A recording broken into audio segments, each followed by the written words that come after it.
She made two exciting projects in Silicon Valley, one called Replika and another is Wabi. Eugenia Kuyda is with us in studio. Later that year, my best friend passed away. We just took those text messages, put them in the models to be able to talk to me the way my friend, his name was Roman, did. A person became an AI, made news all over the world, and gave us the idea of what later became Replika. Every piece of software has to be with the soul. 1.5 million users on the waitlist when we launched. People were selling invites on eBay. Corporate apps could just gain this emotional intelligence from Replika. You're not building a piece of software, you're building a relationship. So you're playing with people's hearts, people's emotions. How would you envision the end of this battle? Who will win? The big surprise is going to come from consumer. Good morning, good afternoon, good evening, my dear colleagues and friends. This podcast, Ventures from the Valley, is brought to you by R136 Ventures. And today I have the most exciting person I'm making connection with and considering a very good friend, close friend of mine for over the decade for now. She made her way from the same place I departed from many years ago. She lived and worked in Russia, and she made two exciting projects in Silicon Valley. One called Replika and another is Wabi. Eugenia Kuyda is with us in studio. Hi, Evgenia.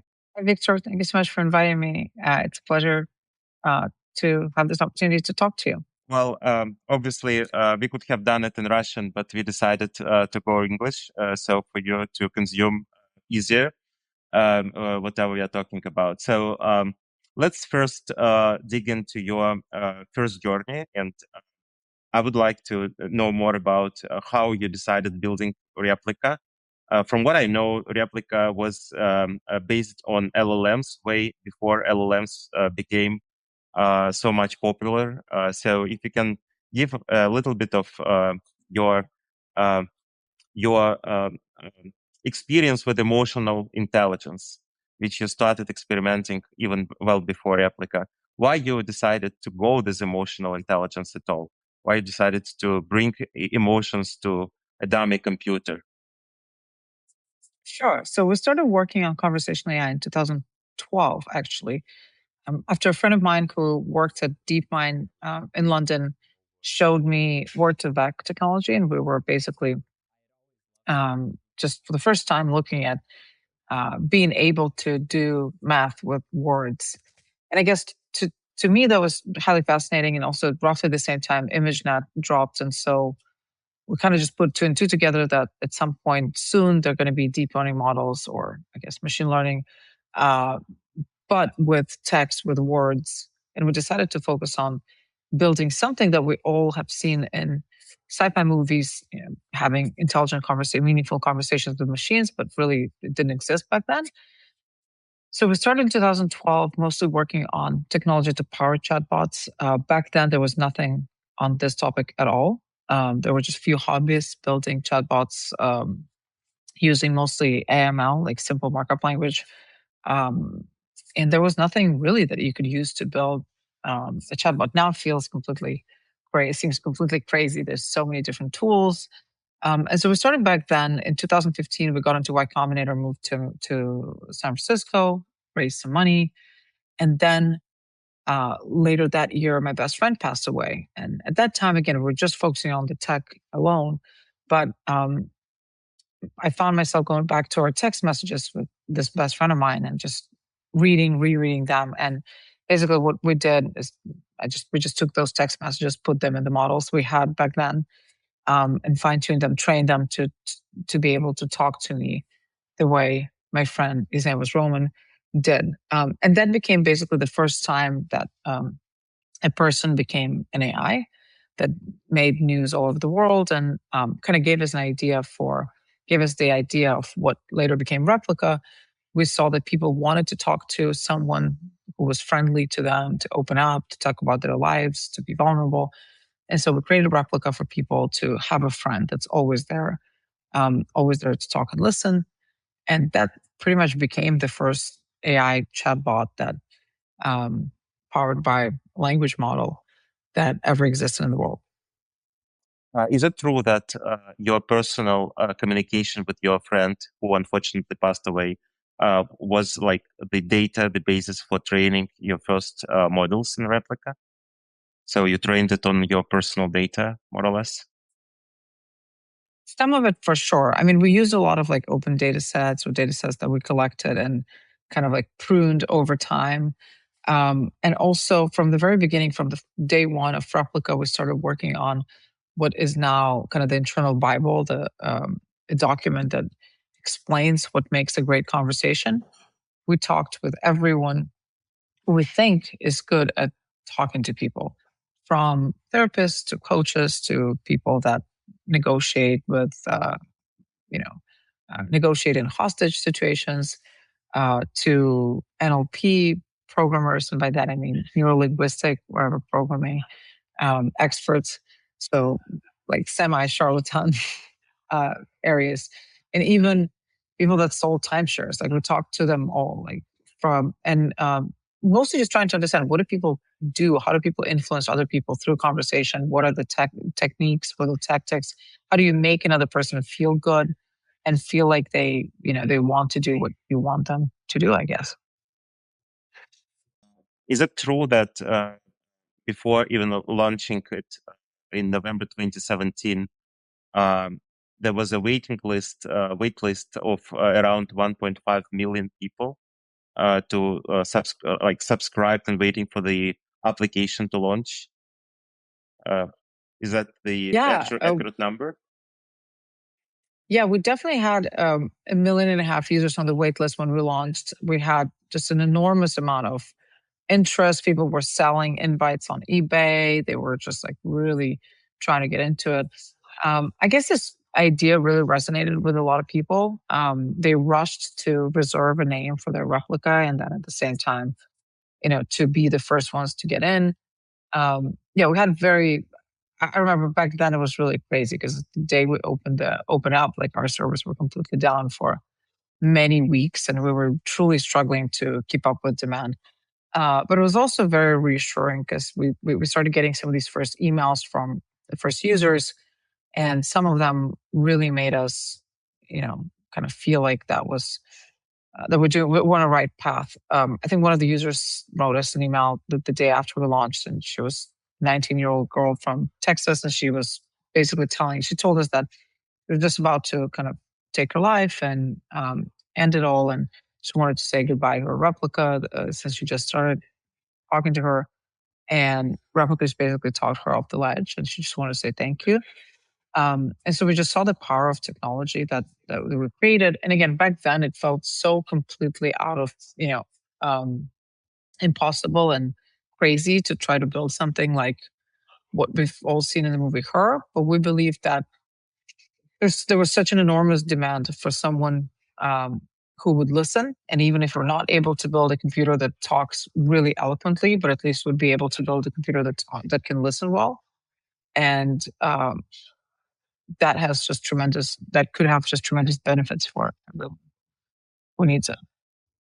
Well, still, like getting to 1.5 million subscribed users before launch is probably the dream of every founder in a consumer space. So maybe you can open a little bit of life hacks and growth hacks, how to get to this number even before the launch. So any advice to founders, what they should do to make it so compelling? Referrals, what else? I think actually we didn't follow any particular textbook. We literally slapped the wait list mostly because our servers were not ready to maintain the load, and we needed to do a lot of info work to actually get there. Um, but I think a couple things. Like I think first of all, a good story. I think that always people always want to hear a good story, like what's going on, why is this interesting, why is this exciting. If you can tell an interesting story, a compelling story that's futuristic, that people want to stand for, I guess they will join. Um, uh, they will want to try it. And the story needs to be very appealing to like a broader mass. If we're talking about consumers, so like what being able to talk to an AI is definitely something that was very appealing. And of course, we told this story together with the passing of my best friend, and so everything was very cinematic and very interesting, very futuristic. Black Mirror, people were just wildly interested to try it out. And then the second piece, we did create a little bit of scarcity where we just basically told everyone that, you can get your unique name today. You can reserve your unique name today, and they're going to be gone. So And people, it could be the only name, right? I mean, if the name is chosen, yeah, so this is like a unique name. So if my friend, my replica friend is Zhenya, I mean, nobody can call it Zhenya anymore, right? So it's just unique. So it's not exactly. like So in the real world. Mm-hmm. back then the names were unique, and so people rushed to grab their unique name. And then also we just kept up like the interest a little bit going as they signed up with their phone number. We would just send them random messages here and there, talk to them a little bit, ask them a little question. It's like, hey, as we're gearing up towards launch, like your replica wants to ask you, like, what was the one day that you would love to live through again, and like explain what happened then. And if you said it was something positive, like would say, well, why don't you pick something negative so you could change the way it went? Or if so it's just like whatever. So it's just a little bit of like this self-introspection, kind of introspective questions. And so that kept people kind of excited and interested because they were a little bit strange, a little bit weird sometimes, So it just kept the interest going, that interest going. And actually, uh, one day we thought, well, let's, once we started opening up, we thought, well, let's let people in if they invite some friends. Actually, that felt really transactional. People didn't like that. Like the simple referral program, like something that was sort of textbook back then, actually didn't work at all. So it's interesting. Like I think the best advice, like just see what works with your story, with your product. Don't try to just do what, you know, do something because it's just something that other people tried. I think every startup is sort of creating a new playbook in a way. Mm-hmm. Especially in this kind of field of emotional intelligence, right? So you clearly pioneered it. So NFX, by the way, they just came up recently with the idea that every piece of software has to be with a soul. So that's an interesting thing that you were like the first software with a soul, if I may call it that way. Uh, uh, you will soon celebrate like 10 years 10 years anniversary, right, with your first users. By the way, Yeah. are there still users from this first cohort in on the Yep. platform? Are they still there, right? Somebody The who's using crazy it for 10 years. The crazy thing that yes, in fact, indeed, but do you have some people that stuck around from back then? So that I think is like the beauty of Replika. That once you build a deep relationship, people really, really stay. People really want to be part of this. Well, if looking backward, what did exceed your expectation with Replika product wise? I'm not picking like uh, economics of that, and I will have a couple of questions about economics. But speaking of the product, what did exceed your expectation, and what was like mission impossible? What you didn't achieve from your like uh, North Star vision? So I think that kind of it everything exceeded my expectations just because the expectations were extremely low. I think everyone thought, including our own internal team, that we were completely crazy to try to build a generative AI chatbot back then. If you really think about it, there were no models that existed, not closed source models, not open source models, no models at all.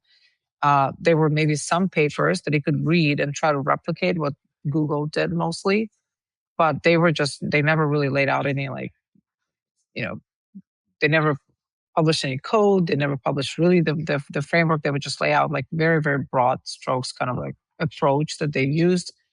And then um, uh, you just had to insert cherry pick results. So you really had to, and those models didn't even work very well. Like even based on the cherry picked results, they were kind of whatever. So you had to build everything yourself from scratch. And even the biggest companies in the world, they didn't have anything that kind of worked or we had any proof or any reason to believe that these end-to-end models work. So first of all, it was really crazy to think that you could build an open-ended chatbot like that would talk to you about anything.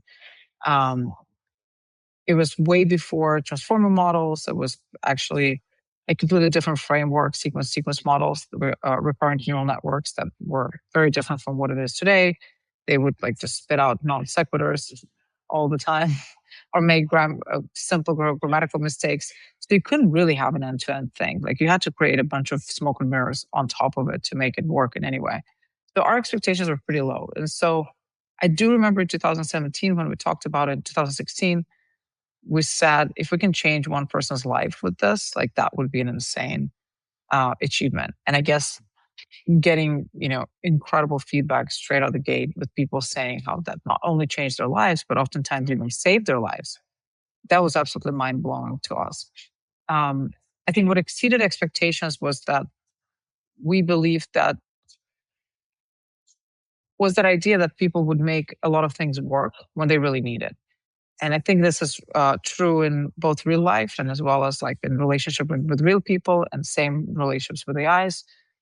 We make relationships that we shouldn't make work. And the same we fall in love with people that aren't available emotionally, fall in love with people we don't even know.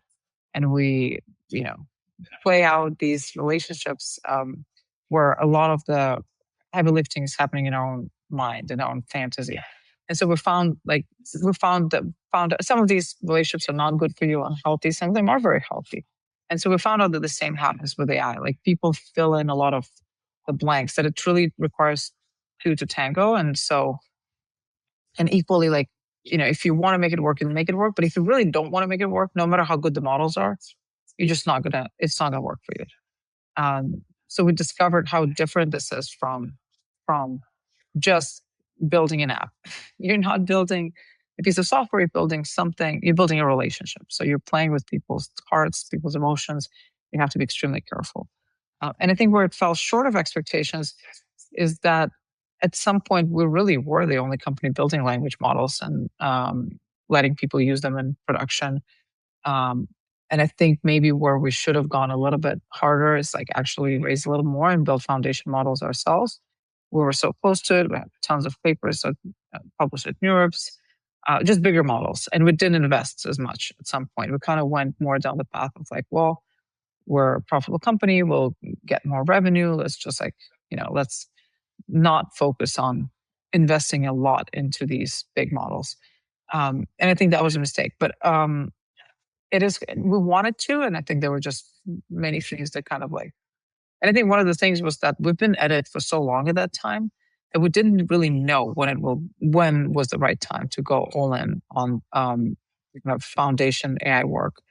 And the company has been around for so long trying to, reaching profitability and growing revenue. We grew to so long. You mean like 5 years, right? More or less. at that point, a few years, yeah. So like and we started even before that. So we only raised 11 million, including, and we actually pivoted. So we spent maybe half of it before we pivoted into something that actually is called Replika. So by then the company was pretty mature, and it was a little bit hard with that combination of people to take it back to, okay, well, it was just a little bit too focused right at that point on revenue growth and numbers growth, engagement, and so on, instead of foundational research. We had that, of course, as part of Replika, but maybe we should have pushed a little bit harder in 2022. But it was very unclear that was the time to actually do that. So I think we kind of like. Yeah, sorry, go ahead. Yeah, because if you think about it, there were so many years before that where it felt like, oh, it's almost happening. Like, Mina got published by Google in 2019, probably the most mind-blowing paper that I remember. Then GPT-3 came out, the API, and we were the first customer of OpenAI, which was pretty incredible. We still have like Greg Brockman and I don't know, like Mira Murati and Sam in our Slack channel talking about the model that they're fine-tuning for Replika. But it was unclear, like, even that it was magical, but like, should we have invested more back then, like in 2020 or in 2019 or 2021? So it's sort of like, I think, missed that window of 2021 where we should have gone all in on foundation models. And mostly you were one of the first, if not the first, partner to OpenAI, right? So you were like the I first think we were API the partner to first them, one, right? yeah. The first one, yes, and definitely the biggest one in terms of volume, because no one else actually needed these AI language models, especially those, back then it was GPT-3, so they provided 4 models through the API. They were called Ada, whatever, Babbage, Curie, and Da Vinci. And so they went from like the smallest one, and the smallest one was like 1.5 billion parameters to like maybe 3, 8, maybe 20 for Da Vinci or something like that. So that was the state of the art back in the day. And Da Vinci was very expensive. And we had our own like 5 to 10 billion parameter models that we were developing ourselves, but we should have gone big, big, big. And we didn't. We kind of just pushed for efficiency and for what was working for our users best and for revenue versus let's build the best possible model. We can forget about costs. I remember you and and I'm proud investor in Replika. You and I spoke back, I think, end of 2021, beginning of 2022. And you told me that we are testing like ChatGPT, and we think our models are better than theirs, at least for our own use. And it was kind of a fascinating thing. So back then, if you remember, like from now, did you anticipate such an explosive growth of LLMs, transformer models, in such an amazing pace? You were one of the first who really touched it, who really experienced it. Do you remember this feeling of like a wow moment when you see that the world will like completely change through this? Or it was more or less like, okay, it's just another tool and Not, it's not going to not grow that fast?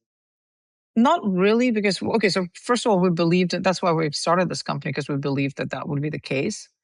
But I feel like people just slapped on GPT-3 because that was the biggest change. The magic moment was Mina and GPT-3, I'd say, mostly because they were zero shot models. So if you think of it like before that, you had to train for a particular task. Like if you wanted a chat model, a dialect model, you had to train on dialect data, and it would only do that. If you wanted a model that would translate, you had to train on translation data. Like you could not build a model that would do anything, zero shot. And I do remember the first time I went to see GPT-3. In fact, I think Sam and Mira were showing me that in like a conference room, and they were just like literally like, "Oh, you can write a tweet, or look at it like you can tell it, hey, write a tweet, or you can tell it translate, and it would just do that." And that to me was absolutely mind blowing. That like here we are with the first like zero shot models, and so of course, sort of that was the beauty of um, transformer architecture versus everything that came before. So that was that. I think that those were really like, and then no one really cared. The interesting piece, like the interesting fact about it is that like no one really built a strong business on GPT-3. I think Jasper was the only company that sort of blew up and then died on the GPT-3 API. And that happened 2 years after the launch. Because GPT-3 API launched, I think, 2020, and ChatGPT launched in 2022. So those 2 years, you would have, and they weren't very different, frankly. In fact, in between, they launched a model called Instruct GPT that was pretty much ChatGPT. So it was early chaffed on human data, and it was pretty much like a precursor of ChatGPT, but no one cared about it that much. Like people kind of like overlooked it because it wasn't marketed. Like people didn't understand what it was. It wasn't like presented in a chatbot format. So really, I think with ChatGPT, it was more of a kind of just a marketing moment for that Instruct model, and then it just all blew up. So it was kind of like a perfect storm. If you remember back then, people were really obsessed with, started to get obsessed with AI in like summer. So, but it was mostly around image models. So it was stability, stable diffusion, mid-journey, early DALL-E, and LLMs were like, whatever, right? And then some companies built on top of GPT-3 like Jasper, but no one really cared about language as much. And then all of a sudden ChatGPT, and then we started getting a slew of these models. So to me, that moment, the aha moment kind of happened a little bit before that with Mina and GPT-3 um, versus ChatGPT. In fact, I do remember like looking at ChatGPT and thinking, okay, well, that's like an instruct model, but in a chat form, that's cool, like whatever, like in a chatbot interface in a Why is it messenger. better than any other chatbot? Yeah. It didn't feel that dramatically like just this dramatic jump. first of all, it wasn't that much smarter anyway. It wouldn't make these stupid mistakes and all that. But of course, for general audience, this was the first time they could touch something like that. And it was specifically, and it just became this cultural moment, like a perfect storm of, and so I think that was kind of, that was that for someone who's been working in the space. Um, but then of course, more with like coding and kind of where it went from there, then it started to really accelerate super fast. I think one thing that definitely was hard for me to envision back then, I felt like memory would not be solved for a while. And it kind of got solved with just larger context windows. First RAG and then like larger, and RAG kind of sucked, but then like larger context windows, specifically with like very early models, recurrent neural networks, the context window was nothing pretty much. Like it would not remember the previous turns. Like you could just really see just a couple turns before. And even first transformer large language models had pretty short context windows and they were not powerful enough to kind of understand it well. But then of course with the, 500,000 token window and then 1 million, token window, all of a sudden became just almost like a solved problem and models powerful enough to actually digest that memory, that context, and do something with it.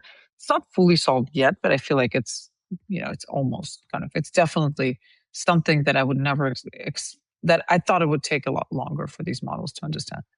I think that that's a kind of a similar evolution to a brain when the quality brings, the quantity brings the new quality, right? I mean, number of neurons bring like new intelligence. And that's what like happened like Exactly. kind of a similar way with LLMs. But let's come back to a little bit to back to Replika, and we didn't touch base upon economics and growth scalability. So, how many monthly active users are more or less in Replika now?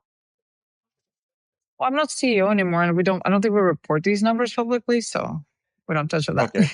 Okay, maybe like in terms of like overall user base is like millions, right? Or dozens of millions. Definitely dozens of millions at this point.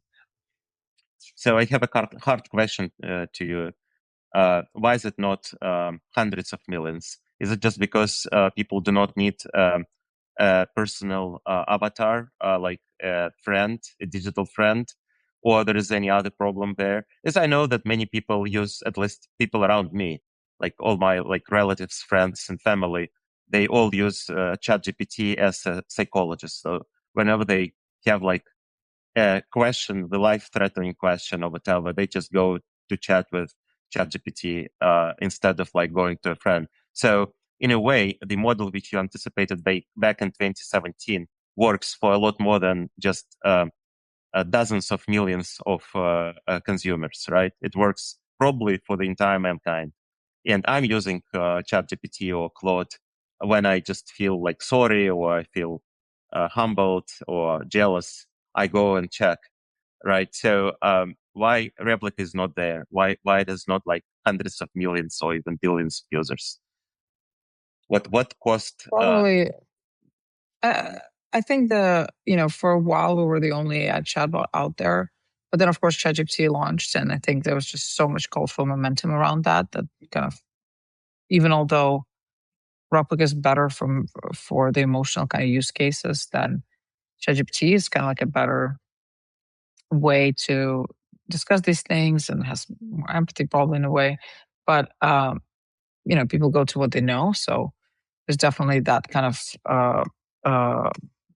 ChatGPT, of course, a bigger product at this point. I think in the future we'll have two AIs, one that's more of a friend and one that's more of an assistant. And I think mostly they just will have slightly different. It's hard to put them in one product. I think one will be a lot more proactive, a lot challenging, maybe sometimes really focus on helping you flourish and live a better life. And that should be that friend that knows everything about you so deeply. And then the other one will be more on the kind of help you search, knowledge work, do stuff. An agent that's more like that. I think they can exchange information, maybe share some context, but I think they're two different AIs. And I do think that ultimately, OpenAI and Anthropic probably won't focus on building that second one, the friend one. And the friend one should let you have a romantic relationship with it if you wanted to. I think that's where like a lot of these companies will definitely draw the line. I totally agree. I think that what we are coming to is like different level of intelligence, right? For different kind of tasks. So you are not going to replace your therapist with your, I don't know, software engineer, right? At any time soon. And I believe that there will be like different intelligence for different stuff, not only different level of intelligence, but it is like a human evolution. So these models will evolve to be good in something, really exceptionally good at something, and not so good in something else. And we already see how this is uh, actually maturing into this kind of diversity, uh, like different LLMs for different purposes. But can you maybe just to finalize our discussion on Replika, um, open doors, like a little bit of like the future of Replika in terms of like the product? What you think this product is gonna be in the next decade? I'm sure that you are bullish that this product will win finally, like not a dozen of millions, but hundreds of millions of users. And well, actually, I started using it a while ago, and I think I will continue to use it. But what it's going to be like in 5 years, if you think that way, like product wise? I think for Replika, it's really the vision kind of never changed. The idea is to build an AI that helps people flourish in life. And in order to do that, first of all, it has to have some metric of flourishing. So it can't be abstract, just some flourishing. It has to be, something that it's optimizing something that's improving. Um, I think an AI friend that really is there for you and knows you so well and operates with this one idea that I want to help you flourish in life is a very powerful idea. I think a lot of that will be much more proactive than whereas like to ChatGPT or Claude, you come with a specific task. It waits for you to tell it what to do. Here, it will be actually proactively suggesting what you should be doing, what like how it can help you, and so on.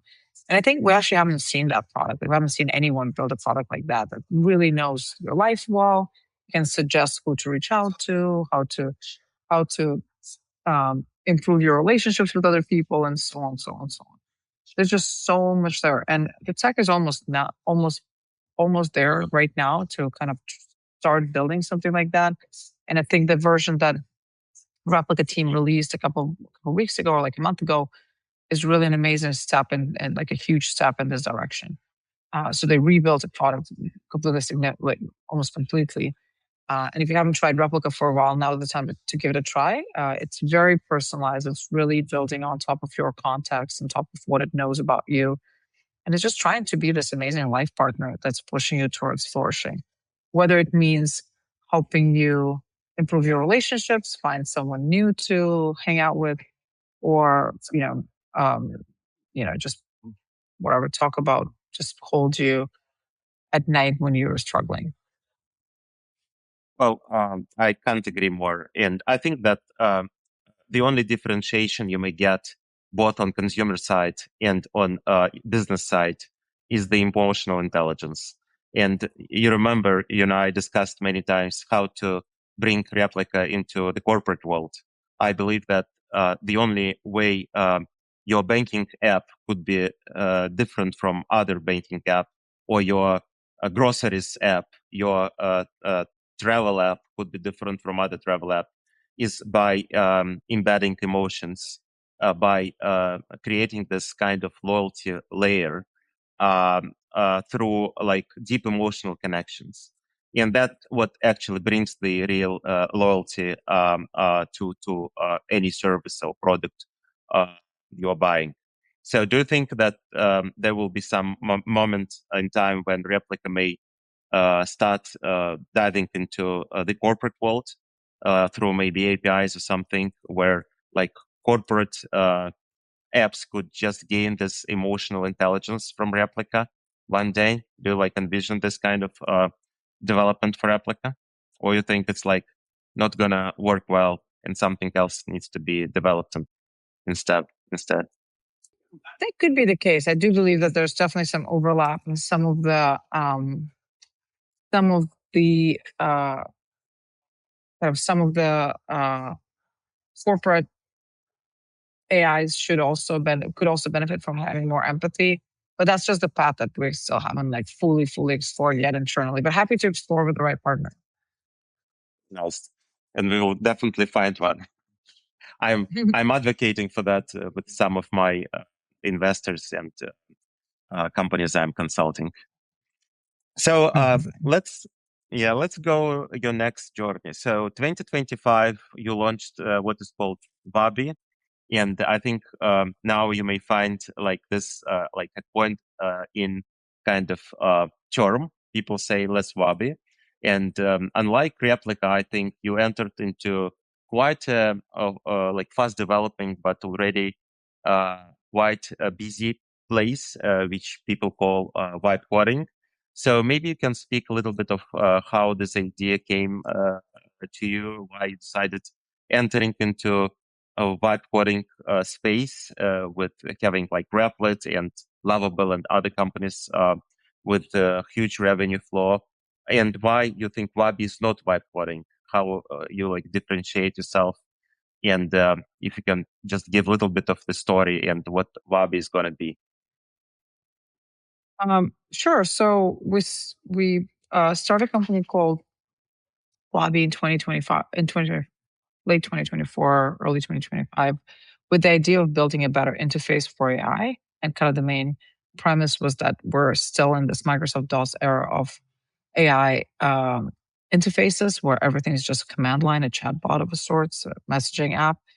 And instead, we do believe that regular people want a much more visual, much more exciting interface. And the reason being is that the affordance of a command line or chat interface is actually very, very limited for a regular person.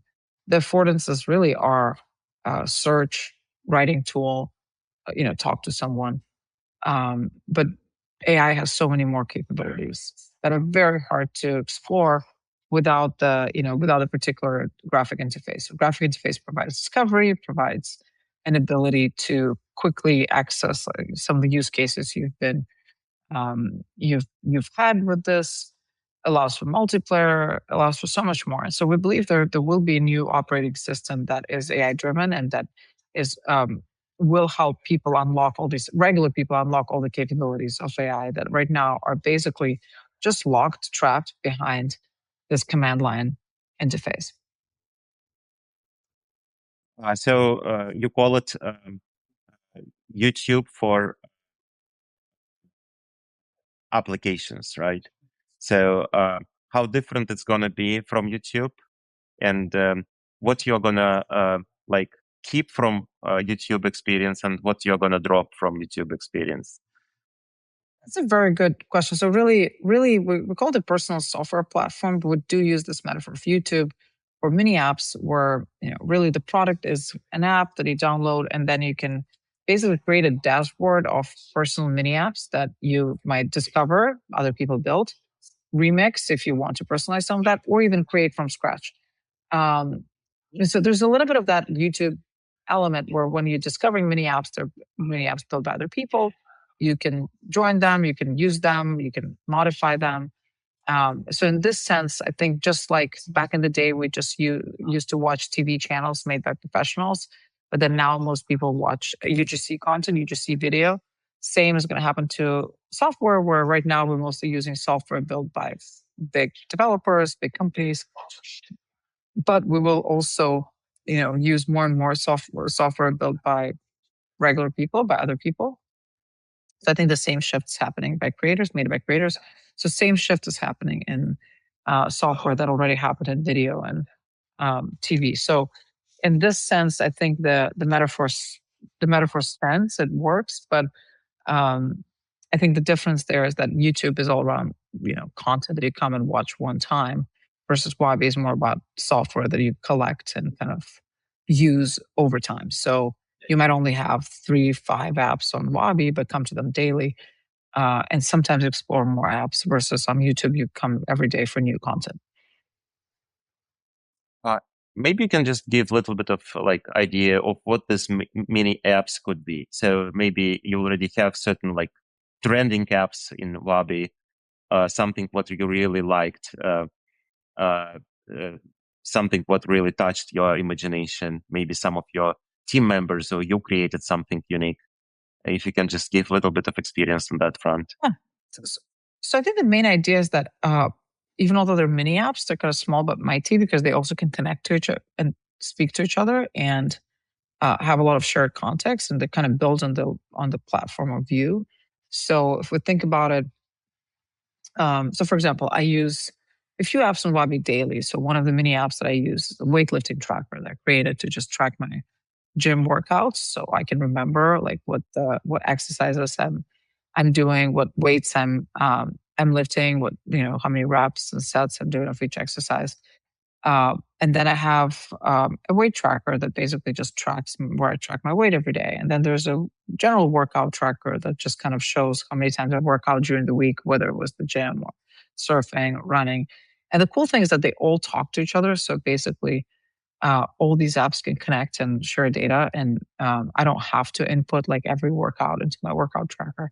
Think of it as like stacking little blocks and um, um, creating that, and then there's a meal prep app that I made that also takes all of that into account and suggests meals based on like whether I worked out yesterday or not, whether they should be more like protein heavy or less protein heavy. Some of these apps I use with other people. Some of these apps I use by myself. Same go. Some apps are just purely. So think of it as like almost you should think of them as like dashboards of apps, a constellation of apps. Some apps are purely aesthetic. There's like a little koi pond my friend created that I just like to look at. Some apps are uh, uh, inspirational for me, like inspiring for me, teach me something. Like I have an app that shows a conceptual art piece to me daily that I can learn about. Um, there's an app that teaches me philosophy every day. There's a personal CRM mini app that kind of just rotates, helps me stay in touch with people that are important to me, and pulls information about them and just makes sure I reach out to uh, all the people that I want to keep in my kind of orbit. I want to keep the relationship going. So a lot of these things, and the most important thing is that once you take out the cost, like once it takes just a few minutes and negligible amount of money to build a mini app, and you can immediately start using it.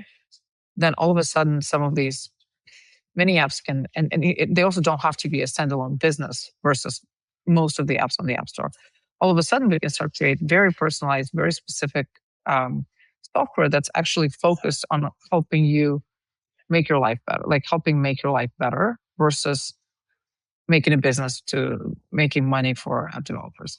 And I think aligning this, like really setting software free and making it work for you versus work for some company, I think that's the beauty of this project. That's the beauty of this idea. So, did I get it right that I can just watch like every app you built and I can just basically replicate and start using it, right? So, it Yeah, is like that's the App Store YouTube. within App Store, right? Yeah. Well, it's not an app store within an app store because it's all focused on very small mini apps versus full fledged apps. You're not downloading any apps on your phone. It's really these widgets or these little personal tools that you're going to be using inside Wabi. They don't exist outside Wabi. They don't have a binary or backend. But They all exist. I can use your weight management application, right? Yes, Mini app developed. Mhm. yes, but everyone. So and the fact that Wabi takes care of the backend security and all that really helps people, all of a sudden allows people to use other people's mini apps without worrying that it's going to go down, it's going to steal all my data, or it's going to expose all my data, or something, or some person who built this is reading all my logs, or and so on. Instead, or can get my password now, whatever. Instead of that, it's just all lives on Bobby. We provide that layer of security and infrastructure that is needed for people to share their mini apps. Well, like Instagram and YouTube, for many, these are the main like platforms, money making platforms, right? People are making like billions, I mean, collectively billions of dollars on Instagram and YouTube. Is it the, kind of the same model for like monetization when people start selling like paywall their apps, and they can just monetize their work in a way. So you can start selling your own apps right through Wabi. Hopefully, yeah. So eventually, hopefully, we'll have a more of a creator economy where Mhm. people can monetize some of their creations, Mhm. just like they And do today with content. may I invite advertisers to like subsidize or pay for whatever like they want like to advertise on my mini app? So is it gonna be like advertising platform as Not well? yet. So not yet. We're not allowing that. We actually don't have any monetization yet. We're thinking it through. So I don't think that's going to be possible, but some way for people to monetize and make money off of their creations, I think we'll add. Mhm. Okay. Well, that's exciting, and I'm also, thanks to you, a proud investor in Wabi. So I'm following every Amazing. We're so project you happy to build have you. because I'm absolutely fascinated with you as a founder and leader. So you are a lifetime founder for me, whom I want to invest in, like every project you build. But maybe we can Thank you just so much, Victor. that's definitely a true in terms of like friendship and believing in you as a founder. That goes I both wanted ways. to thank you. I wanted to get a little bit deeper into your fundraising experience. You didn't fundraise that much money for Replika, and I know that you have like in both projects you have exceptional cap table. I think many founders would dream to have a cap table you have in both projects, but they are somewhat different, right? And I'm sure your experience in fundraising, but also understanding on what I- is the good fundraising for like consumer products, like what you're building, uh, is good. So maybe you can just like deep dive a little bit into evolution of your thinking about what the good board is, what was it in Wabi, the good like cap table is, how much you need to raise in a particular time frame. How did it evolve from where you were in uh, Replika compared to where are you in Wabi?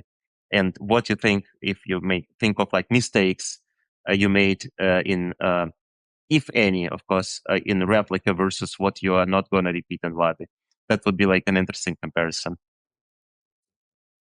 I think for sure. So first of all, I think like obviously you raise what you can. Like oftentimes, all this advice is kind of loses the fact that like this is the fact that a lot of founders don't get a lot of chance. It's really hard to get people to put a term sheet for you, and so it's few founders can actually have an opportunity to choose from different investors.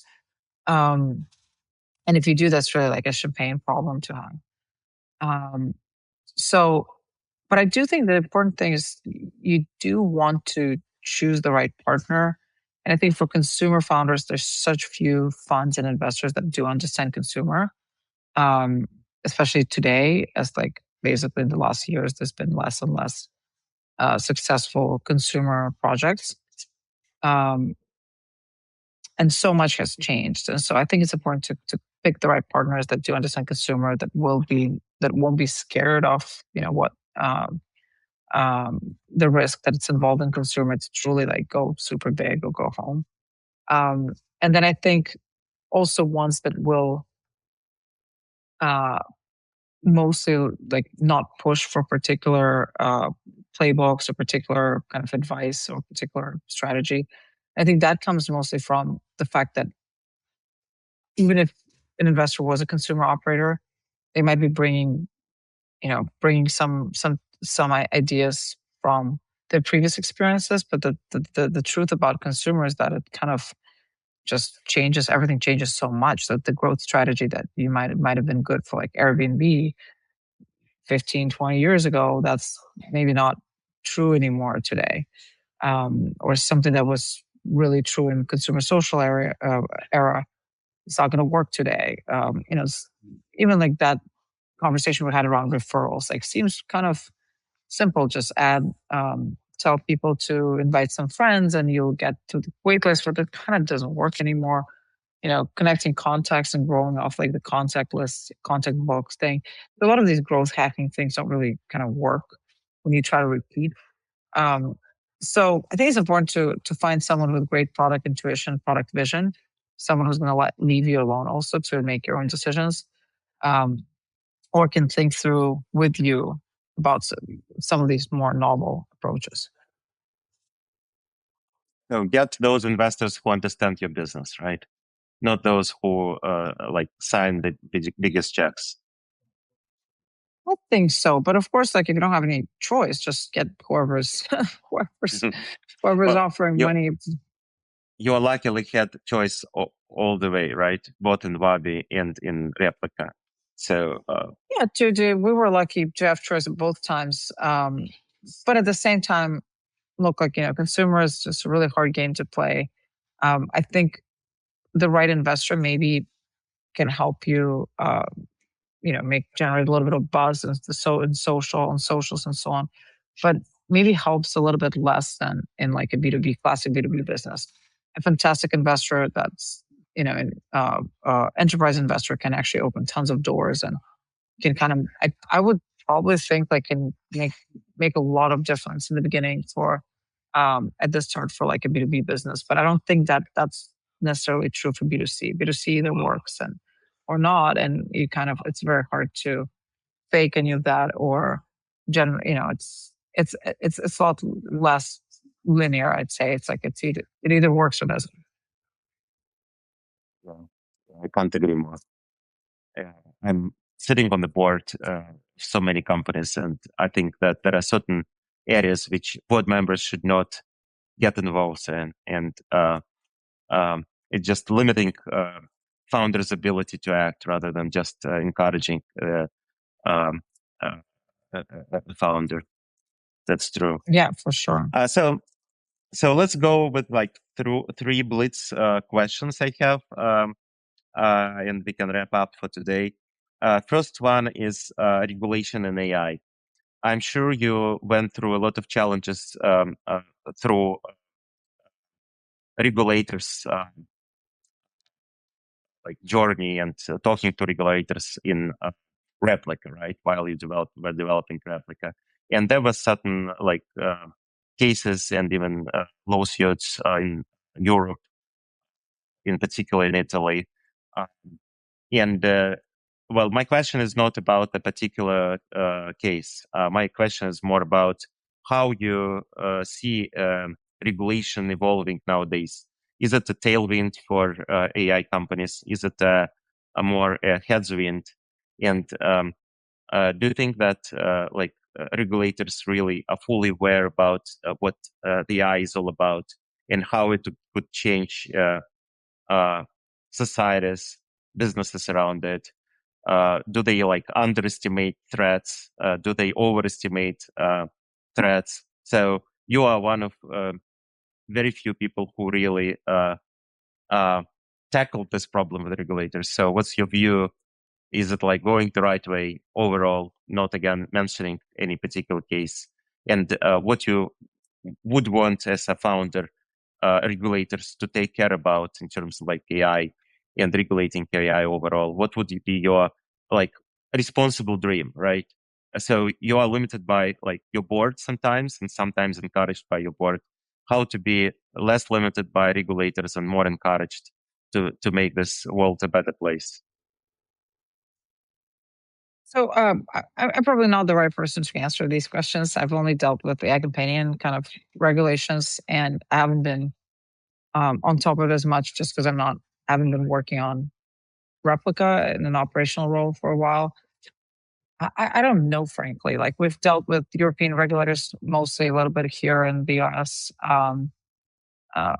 Talked to fantastic people from Singapore that I think have very good approach to that. I really don't know. Like things change so dramatically since so much since I've worked on Replika.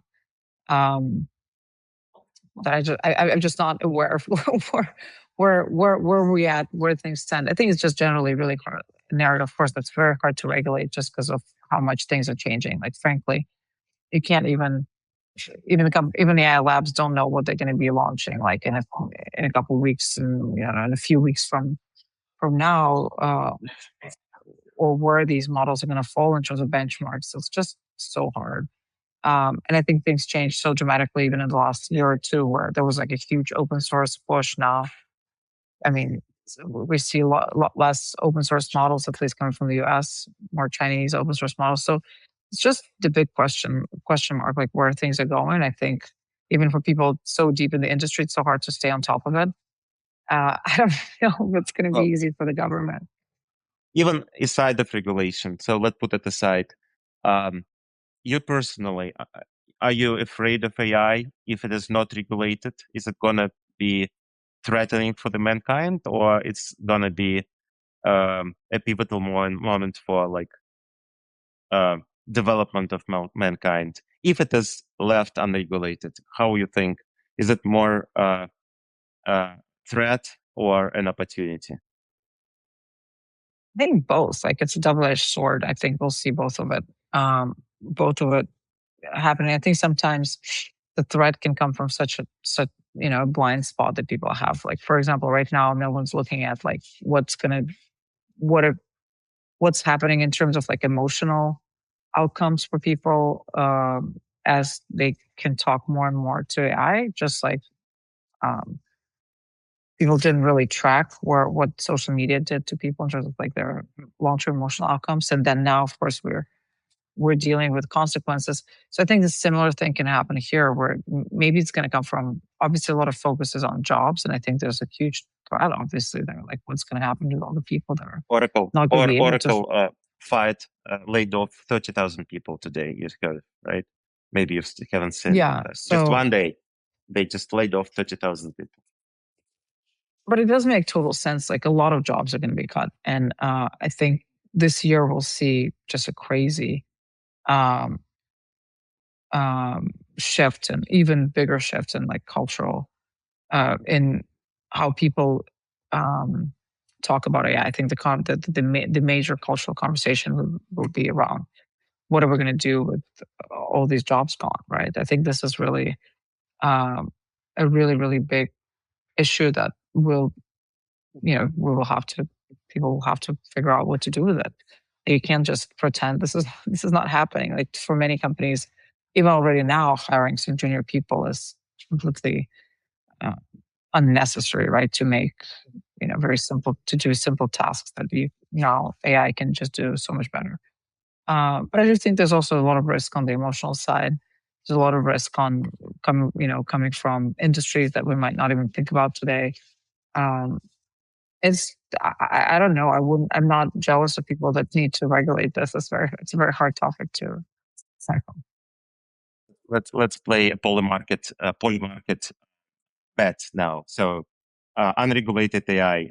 Here is $100 for the entire mankind goes to hell, and entire mankind goes to heaven. So where you put your $100? You don't have a choice to split.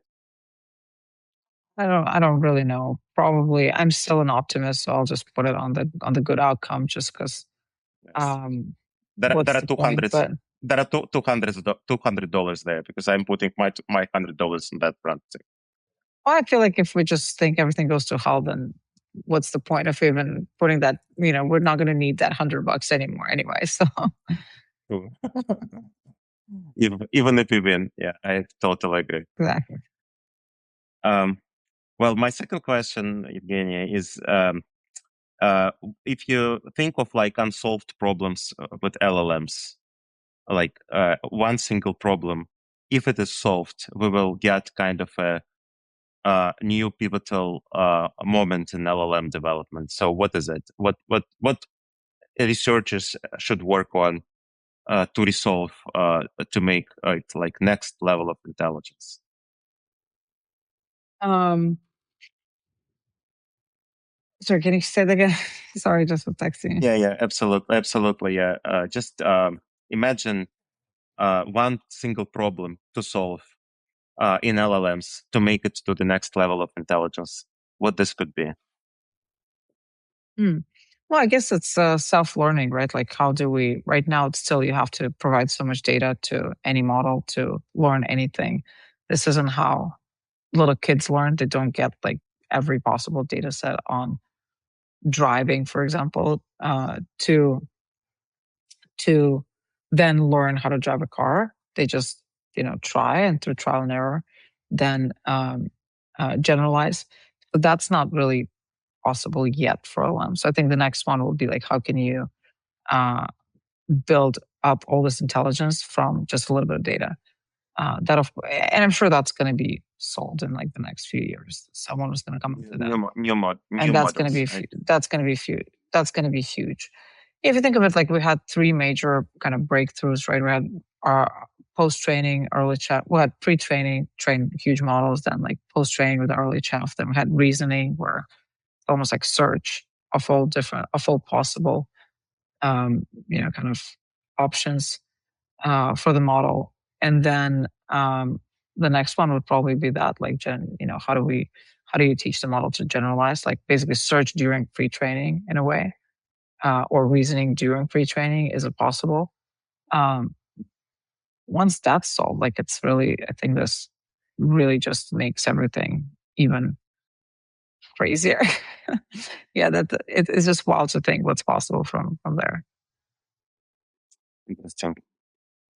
Well, lastly, um, thinking of competition now, there are like big tech players, name it, like Google, uh, and Salesforce, Meta, Amazon, versus newcomers, including uh, Wabi, Anthropic, OpenAI. So, how would you envision like the end of this battle? Who will win, big techs or newcomers? Well, I think Anthropic and OpenAI already are big tech in a way too, right? They're huge. They're 100 billion mark, more than, almost a trillion market cap. OpenAI. So, um, I frankly don't know. I do think that Google has like just a huge opportunity to win, just because there's such a cash machine that, that they can afford to postpone monetizing certain things and kind of subsidize a bunch of different things. And they have distribution and everything. But it's been really wild to see this whole development with like Anthropic leading all of a sudden, and such a close race between them. I do think that everyone's, of course, going right now a lot more toward like into enterprise, and prosumer coding, so on, where the money is. And I do think the consumers are left up for grabs. And I do feel like there is an opportunity to upset this race with something completely novel in consumer. But you got to build a differentiated product. And I do think anything that looks like a chatbot is just not differentiated. It's almost same as, I view a chatbot app more like just a browser. Browser is a rendering mechanism for websites. And so those chat apps are just rendering mechanisms for AI models. They're not, it's impossible to make it differentiated enough. We've already seen it with browsers, where it's impossible to make a differentiated experience in a browser, because you actually just need to open a web page. You don't really care that much what's happening around that web page. But it's exactly the same things happening with models, where I don't really care whether I open an OpenAI app or a Claude app. I'm just accessing the model. Um, there's enough to create differentiation in the app itself. But that's only because we haven't seen truly differentiated user experiences for regular consumers. At the end of the day, these are still more prosumer products, I would say. And for regular consumers, they also resonate, but only in those few use cases, like being able to talk to it, uh, writing tool, search. So yeah, answering your question, I think there's going to be the big surprise is going to come from consumer. I do agree. And actually, my bet is that both in like in business and in consumer, we will see in like next 20 years, there will be at least three companies in the world's largest capitalized companies, at least three, which either do not exist today or the size of Wabi. So, and that what makes the life of venture capitalists interesting. we might be a part of this journey at some point. Hopefully. Well, let's hope for the best. Absolutely. Let's see where it takes us. Eugenia, thank you so much. It was like really exciting conversation. So it was Eugenia Kuyda, founder at Wabi and Replika, my very dear friend, amazing founder, and one of the most talented and amazing people I ever met. Thank you, Evgenia. So this Thank you so much, podcast, Victor. thank you, was brought to you by Victor Orlovski and Arvin 360 Ventures. Watch us, listen us, and subscribe. Thank you. Thanks so much, Victor.